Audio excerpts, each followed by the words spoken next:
D'où vient la crise malienne?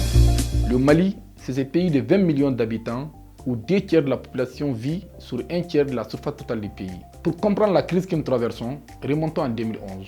À l'époque, une révolution a lieu en Libye. Muammar Kadhafi est chassé du pouvoir.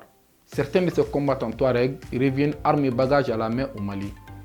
Un an plus tard, la situation s'aggrave. En janvier 2012, environ 70 soldats maliens sont égorgés à Guelok par un groupe indépendantiste Touareg à MNLA, aidé par des mouvements terroristes. Le choc est terrible. Rapidement, les militaires se plaignent de leurs conditions. Le 22 mars 2012, une mutinerie conduite par Amadou Aya Sanogo survient à Bamako.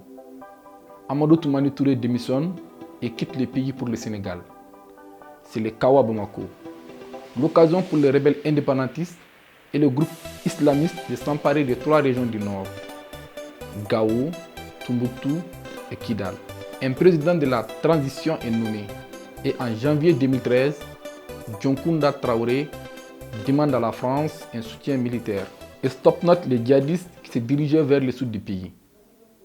Au sol, la France est épaulée par des soldats d'une mission de l'Union africaine et de ceux qui restaient de l'armée malienne. Quelques mois plus tard, après l'arrivée des troupes françaises, des élections portent Ibrahim Boubacar Keïta au pouvoir. Le nouvel homme fort du Mali souhaite reconquérir les régions du nord, remettre l'armée sur pied et réinstaurer l'autorité de l'État. À l'époque, tous les regards sont tournés vers le nord. Parallèlement, le centre du pays est rongé par une administration à bout de souffle. Il s'enflamme à son tour et le conflit se déplace. Amadou Koufa, un chef djihadiste, crée un groupe armé dans la région de Mopti. Le centre du pays, où vivent en harmonie Peul et Dogon, est lourdement déstabilisé. De jeunes Peuls sont embrigadés par les chefs djihadistes.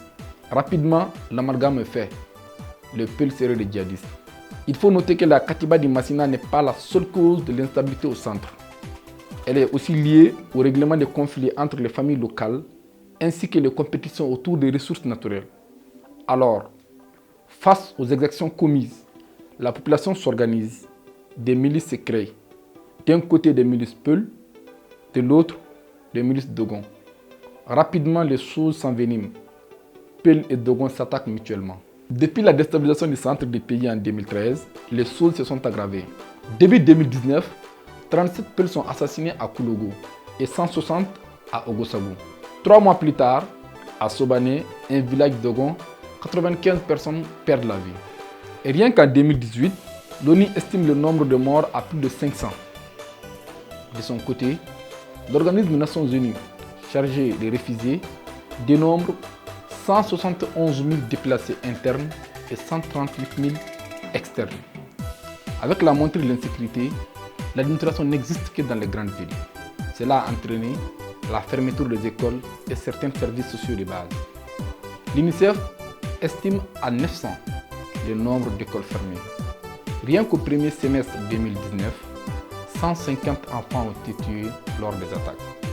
L'ONG Save the Children classe désormais le Mali parmi les 10 pays les plus dangereux pour l'enfance.